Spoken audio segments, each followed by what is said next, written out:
పూరా local. Welcome to పూరా local. ఉపరితల ద్రోణి ప్రభావంతో పాటు నైరుతి రుతుపవనాలు మళ్లీ వేగంగా కదులుతున్నాయి. దీంతో తెలంగాణ వ్యాప్తంగా విస్తారంగా వర్షాలు కురుస్తున్నాయి. ఇప్పటికీ రాష్ట్ర వ్యాప్తంగా పలు ప్రాంతాల్లో వర్షాలు దంచుకొడుతున్నాయి. భారీ వర్షాలకు పలు చోట్ల వాగులు వంకలు పొర్లిపొలుతున్నాయి. ప్రాజెక్టులోకి వరద నీరు వచ్చి చేరుతుంది. సింగరేణిలో బొగ్గు ఉత్పత్తికి అంతరాయం ఏర్పడింది. ఇంకోవైపు అత్యధికంగా ములుగు జిల్లాలో భారీ వర్షపాతం నమోదైంది.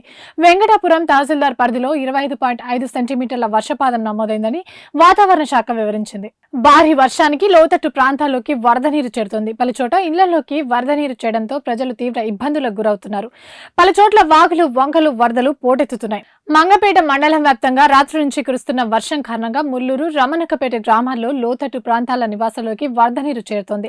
ఆసిఫాబాద్, మంచిర్యాల, ఆదిలాబాద్, పెద్దపల్లి, సిరిసిల్ల, కరీంనగర్, భూపాల్పల్లి, పెద్దపల్లి, కామారెడ్డి, సంగారెడ్డి, వికారాబాద్, సిద్దిపేట, ఖమ్మం, కొత్తగూడెం, వరంగల్, మహబూబ్ నగర్, రంగారెడ్డి, హైదరాబాద్ సహా పలు చోట్ల మోస్తారు నుంచి భారీ వర్షాలు కురుస్తున్నాయని వాతావరణ కేంద్రం వివరించింది. ఈ మేరకు ఆయా జిల్లాలకు ఆరెంజ్ అలర్ట్ జారీ చేసింది.